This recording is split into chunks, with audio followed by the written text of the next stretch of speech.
2026వ సంవత్సరంలో సింహరాశిలో జన్మించినటువంటి వారికి ఏ విధంగా ఉండబోతుందో తెలుసుకునే ప్రయత్నం చేద్దాం. జనవరి నుంచి డిసెంబర్ వరకు ఈ సింహరాశిలో జన్మించినటువంటి వారికి మిగతా గ్రహాల యొక్క ప్రభావం ఎలా ఉంటుంది అనేది సంపూర్ణంగా చూసుకుందాం. ముఖ్యంగా గమనించినట్లయితే ఈ సింహరాశిలో జన్మించినటువంటి వారికి సాధారణంగా తెలిసేదే అష్టమ శని ప్రభావం. దీని ప్రభావం వలన కొంత ఇబ్బందులు పడక తప్పదు. కానీ కాచుకొని కాపాడగలిగే గురుగ్రహం యొక్క అనుగ్రహం ఈ సింహరాశి వారికి బాగుంది. తత్ఫలితము చేత ఎన్ని సమస్యలు వచ్చినప్పటికీ ఆ గురువు అంటే దైవమే, దైవానుగ్రహం వల్ల ఈ సింహరాశి వారు చాలా సమస్యల నుంచి బయటపడతారు. మరి విద్యార్థులకు ఎలా ఉంటుందండి? ఉద్యోగం ఎలా ఉంటుంది? మార్పులు ఏమైనా చేసుకోవచ్చా? వ్యాపారం ఎలా ఉంటుంది? దాంపత్యం, వివాహం, ఇలా అన్ని రకాలుగా ఎలా ఉండబోతుందనే విషయాన్ని ఒక్కొక్కటిగా మనం తెలుసుకునే ప్రయత్నం చేద్దాం. ముఖ్యంగా ఈ యొక్క సింహరాశిలో ప్రధానంగా జన్మించినటువంటి వారికి గురువు లాభస్థాన స్థితి ఉండడం, ఇది చాలా యోగదాయకంగా చెప్పవచ్చు. ఎందుకనంటే మార్చి 14వ తారీఖు వరకు ఈ గురువు వక్రీకరించి ఉండడం, దశమ ప్రభావం ఉండడం, ఈ కారణం చేత సంఘంలో పేరు ప్రతిష్టలు పెరుగుతాయి. మీ మాటకి విలువ పెరుగుతుంది. పేరు ప్రతిష్టలు కలిగిన వ్యక్తులు మీకు పరిచయం అవుతారు. అన్ని విధాలుగా ఉన్నతమైనటువంటి స్థానానికి చేరుకుంటారు. మార్చి 14 నుంచి జూన్ 1వ తారీఖు వరకు గురువు లాభస్థానంలో ఉండడం, ఇది చాలా మేలు చేస్తుంది. జూన్ 1 నుంచి అక్టోబర్ వరకు కూడా ఈ గురువు 12వ స్థానంలో, వ్యయస్థానంలో స్థితి పొందినటువంటి కారణం చేత ప్రధానంగా సద్వ్యయమే అవుతుంది. దైవ దర్శనం కలుగుతుంది. దైవ కార్యక్రమాలు పాల్గొంటారు. సేవా కార్యక్రమాలకి ధనం వెచ్చిస్తారు. అంటే ఇంచుమించు ఈ సంవత్సరం అంతా కూడా ఈ సింహరాశి వారికి గురువు సదా తోడై ఉంటున్నాడు. ఆఖరి 2 నెలలు నేను గొప్ప అనే స్థాయికి వెళ్లకుండా ఉండి అందరితో పాటే నేను అనే తత్వాన్ని గనక చేసుకున్నట్లయితే తప్పకుండా ఈ సింహరాశి వారు ఈ సంవత్సరం 2026 సంవత్సరం అన్ని రంగాలలో విజయాన్ని పొందుతారని చెప్పవచ్చు. సహజంగా సింహరాశి వారికి కాస్త రిజర్వ్డ్ మెంటాలిటీ, బిడియం ఎక్కువగా ఉంటుంది. ఎవరితో తొందరగా కలవలేరు. అన్నీ వారికి తెలిసి జరగాలి, అన్నీ నా అదుపాజ్ఞంలోనే అందరూ ఉండాలి అనే తత్వం అన్ని రాశుల వారికంటే కాస్త ఎక్కువగా ఉంటుందండి. తప్పదు, మరి రాశి స్వభావమే అంత. కాబట్టి తత్వాన్ని తగ్గించుకుంటే శని వలన వచ్చేటువంటి దుష్ప్రభావం తగ్గుతుంది. ఎప్పుడైతే శని ప్రభావం తగ్గుతుందో దైవం అనుగ్రహం ప్రభావం పెరుగుతుంది. దైవం ఉంటుంది, అనుగ్రహం ఉంటుంది. దైవం అనుగ్రహం శని ప్రభావం తగ్గించడానికే గురు రూపంలో మిమ్మల్ని కాపాడుతూ ఉన్నాడు. కానీ ఇన్ని విధాలుగా చూసుకున్నప్పటికీ కూడా అక్కడ అహం, నేను అనే దాన్ని మీరు తగ్గించుకోండి. అన్నీ గురువే చూసుకుంటాడు. ఇది సింహరాశి వారికి చెప్పవచ్చు. ఇక ఈ యొక్క సింహరాశిలో జన్మించినటువంటి విద్యార్థులు ప్రథమ శ్రేణిలో విద్యార్హతని పొందుతారు. ఉన్నత విద్యని పొందే అవకాశం ఎక్కువగా ఉంటుంది. అంతేకాకుండా విదేశీయానము, విదేశీ విద్యకి సంబంధించి జూన్ 1 నుంచి అక్టోబర్ 31వ తారీఖు వరకు అన్ని విధాలుగా అనుకూలమైనటువంటి యోగ కాలముగా ఈ సింహరాశి వారికి చెప్పవచ్చు. ఇక ఉద్యోగం విషయం, ఈ ఉద్యోగ విషయానికి ఎప్పుడెప్పుడు ఉద్యోగం మారితే బాగుంటుంది, నిరుద్యోగస్తులకి ఉద్యోగం ఎప్పుడు లభిస్తుంది అనేటువంటి విషయాల గురించి ముందు తెలియచేసుకుందాం. ఇక ముఖ్యంగా అందరినీ పట్టి పీడించేటువంటిది వివాహ సంబంధ విషయం. ఇక ఈ యొక్క వివాహ సందర్భంగా ఈ సింహరాశిలో జన్మించినటువంటి అవివాహితులకి వివాహ సంబంధాలు నిశ్చయమవుతాయి. అన్ని విధాలుగా అనుకూలంగా ఉంటుంది. ముఖ్యంగా ఒక ఇంటి వారు అవుతారని చెప్పవచ్చు. ఈ సింహరాశిలో జన్మించినటువంటి వారికి ఇదివరకు ఉన్నటువంటి దాంపత్య సమస్యలు ఏవైతే ఉంటాయో అవన్నీ కూడాను తొలగిపోయి ఆనందకరమైనటువంటి జీవితాన్ని, మాధుర్యమైనటువంటి జీవితాన్ని పొందుతారు. దాంపత్య సమస్యలు చాలా మటుకు తొలగిపోతాయి.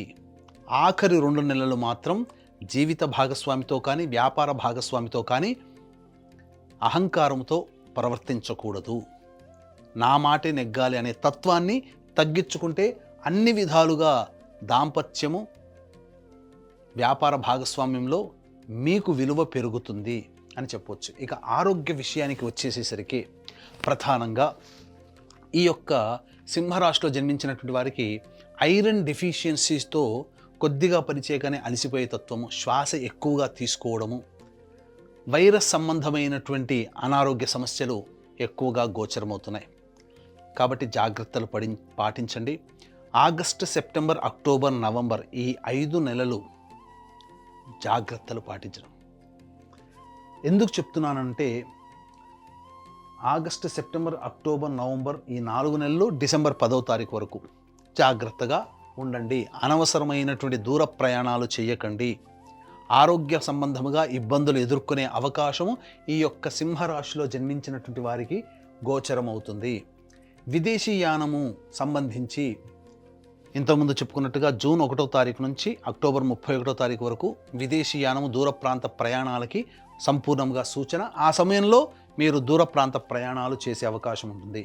ఈ సింహరాశిలో జన్మించినటువంటి వారికి ప్రథమార్థం కంటే ద్వితీయార్థము ప్రధానంగా రాజకీయ రంగంలో ఉన్నటువంటి వాళ్ళకి పలుకుబడి పెరుగుతుంది.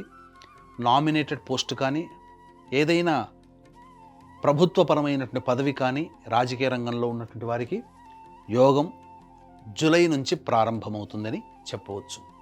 ఇక వ్యాపార రంగంలో ఉన్నటువంటి వాళ్ళకి ముఖ్యంగా గురువు అనుగ్రహం సంపూర్ణంగా ఉండడం వల్ల వ్యాపార రంగంలో వ్యాపార విస్తరణకి ప్రధానంగా మే వరకు కూడా అనుకూలంగా ఉంటుంది. జనవరి నుంచి మే వరకు కూడా వ్యాపార విస్తరణ, వ్యాపార అభివృద్ధికి, ధనప్రాప్తికి సింహరాశి వారికి చాలా యోగకాలముగా ఉన్నదని చెప్పవచ్చు.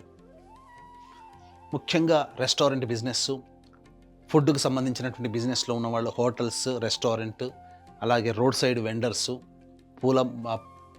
పండ్ల వ్యాపారస్తులు, ఎఫ్ఎంసీజీ ప్రొడక్ట్స్, సూపర్ మార్కెట్స్, అలాగే జ్యువెలరీ రంగము, విద్యా సంస్థలు, కళాశాలలు నడిపేటువంటి వాళ్ళు, అలాగే దైవ సంబంధమైనటువంటి వృత్తుల్లో ఉన్నటువంటి వాళ్ళు, తీర్థయాత్రలు చేసేటువంటి వ్యాపారస్తులు, వీళ్ళందరికీ కూడా అనుకూలంగా ఉండబోతుంది.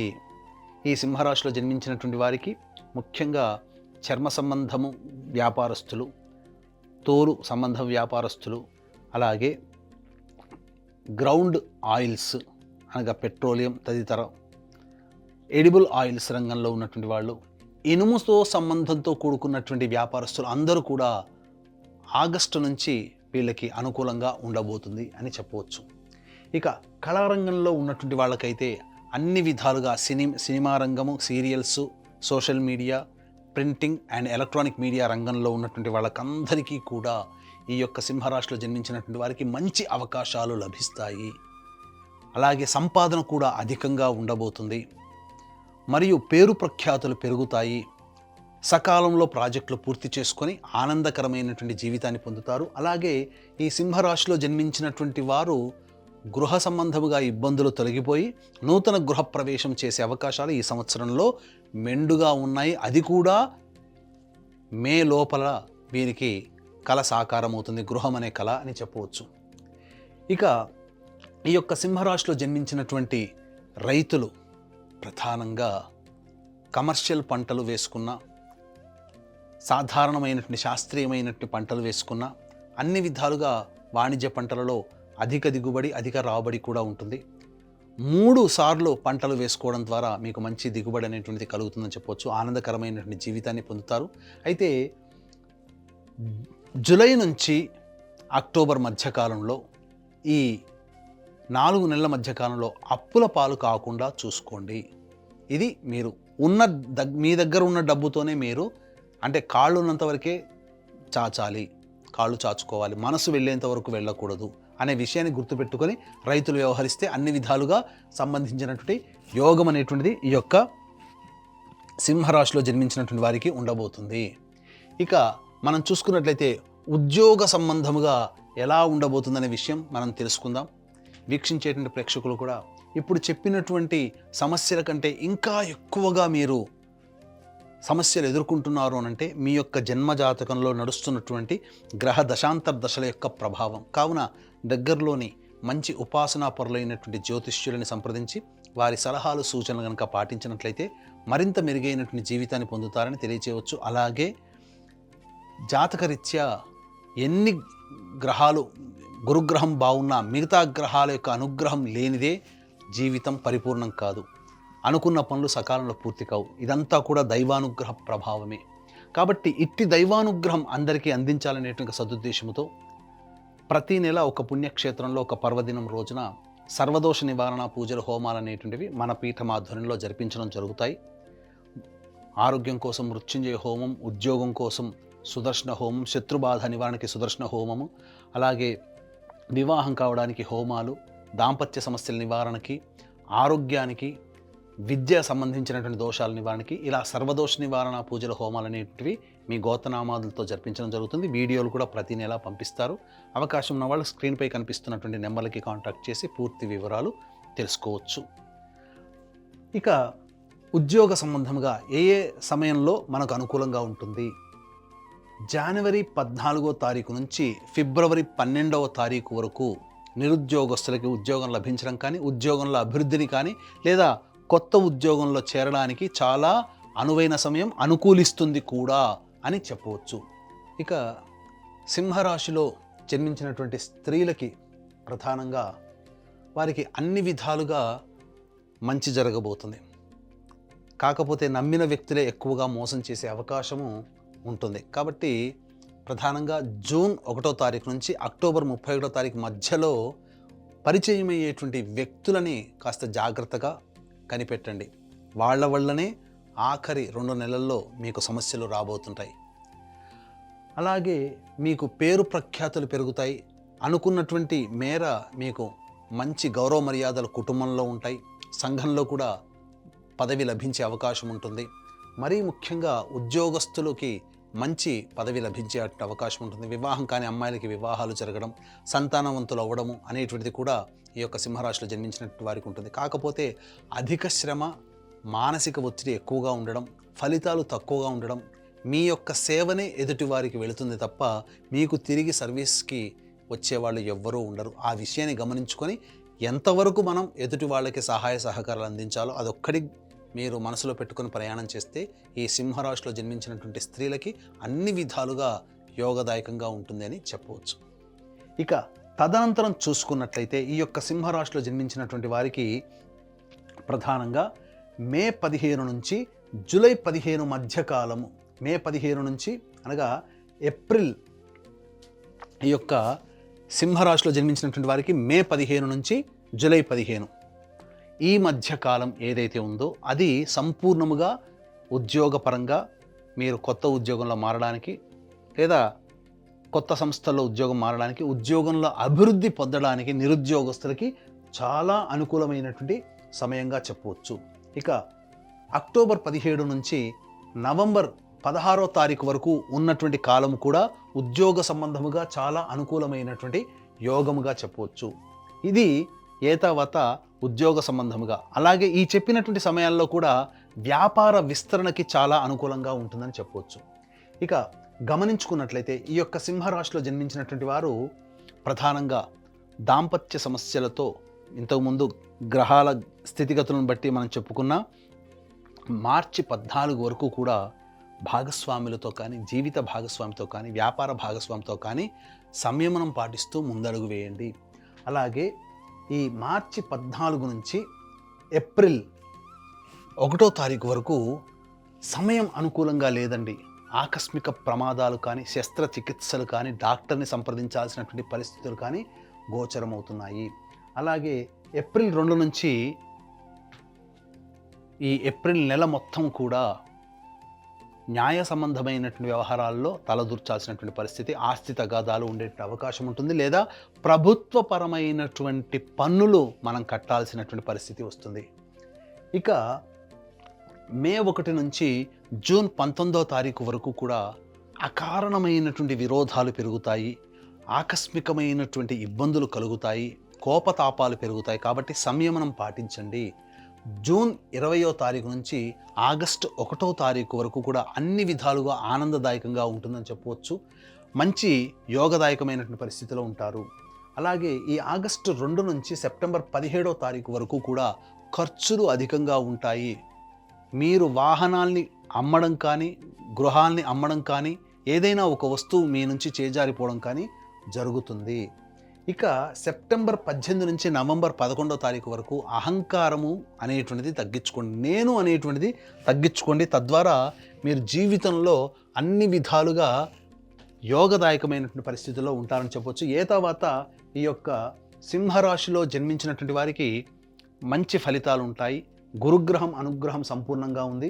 అలాగే మిగతా గ్రహాలు అనుకూలంగా లేవు. సప్తమ రాహువు, రాశిలోనే కేతు యొక్క స్థితి పొంది ఉండడం, ఇంతకుముందు చెప్పుకున్నట్టుగా కుజ మరియు రవిగ్రహ ప్రభావాలు ఏ సమయంలో అనుకూలంగా ఉన్నాయి.